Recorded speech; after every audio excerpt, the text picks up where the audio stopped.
Hey, good afternoon, how are you? So I'll show you a bit of the progress of how we're going with the half tray. So, as you can see, I've put on another coat of colour here. So the first coat I've done is the red-brown, the German red-brown. And yeah, I've got that, that's ready. I've got some guns there going for the gun rack. So we put the red-brown down. And that's the first coat I did. And then I made a washable acrylic paint. Now, I made it in this bottle here. It's not the greatest paint, but it does the job. So how I made that was, I've got some of this. So, depending on how much you add of this, is how washable it's going to be. Now, washable is different, a little bit different to your hairspray method or your chipping method, I suppose.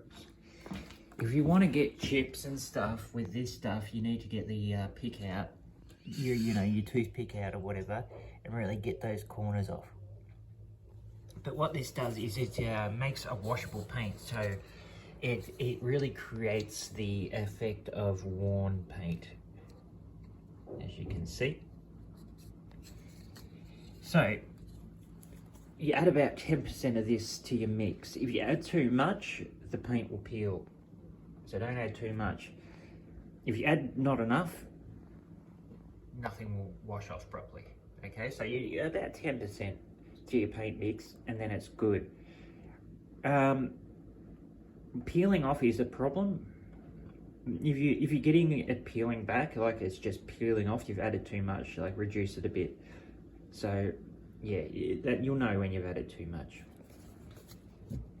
And what it's done is it's given a real worn feel, and you can see I've really done around that area there where they'll be walking, and I've done a lot of scratching and all that kind of stuff as well. So you can get the your toothpick in and just scratch some off and do all that kind of stuff. So we've got that going on, and that will be the interior color. So that's a white color with just a drop of light green, just a drop. So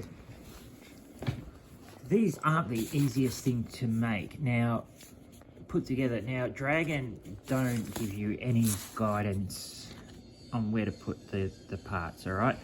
So what I've done is, when I'm putting it together, you know, putting in the parts that are going to be connected to the top, I measure it by putting this together. So I'll put this together like that. Then we can put the parts in properly, we'll glue them in, and then we can take that off and do it that way, all right? So make sure that, you know, you've got it out and you've got everything fitting up nice, because what you want is all those things there. See how they're lining up nicely with that bracing there? You want it to line up like that all along. And they don't give you any guidance, like none of those little do-a-lacky things that are sticking out there are any good. They're not for you. They're not for this kit, obviously. So with this kit, and I think with a lot of Dragon kits, because they just, you know, take the original thing and turn it into whatever variant is, it's just free hand sort of placing. Like with the flamethrower thing, a lot of it was just like, put it there, and it's like, there's no spot for it, there's no thing, it's just, yeah, sort of put it there. So I've noticed that with Dragon, you know, with Tamiya and all that kind of stuff, Tamiya, Revell, every part has its spot. It's like a jigsaw puzzle, where Dragon and Mini aren't. You'll find that you're just free placing stuff a lot.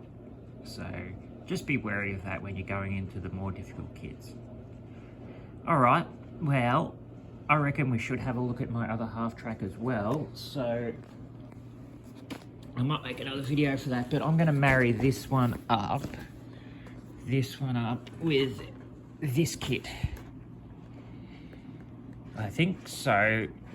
He can be in the back with the radio set, and these two can be out talking. I can even put him in the half track as well, or he can be sitting out the front just having a break. So we'll have 2 operators, radio operators, and 2 officers, and this will be the command track. And yeah, I reckon these 2 will marry up nicely. And yeah, we'll make a little diorama like the picture we've got here. Not exactly the same, but you know, I do want a ruined sort of cityscape. And we'll have those guys in there, you know, the Hermann Göring division was always in the thick of it. So, yeah, it'd be pretty cool. So, you only have 2 options here to do a Hermann Göring command tank, because no other, that's a very specific Luftwaffe modification, this side part here, because these come down, they've got little hinges, they come down, and usually in these tracks for the motorized Luftwaffe division, they had the anti-aircraft guns in there, and these could come down so they could get their full 360 rotation.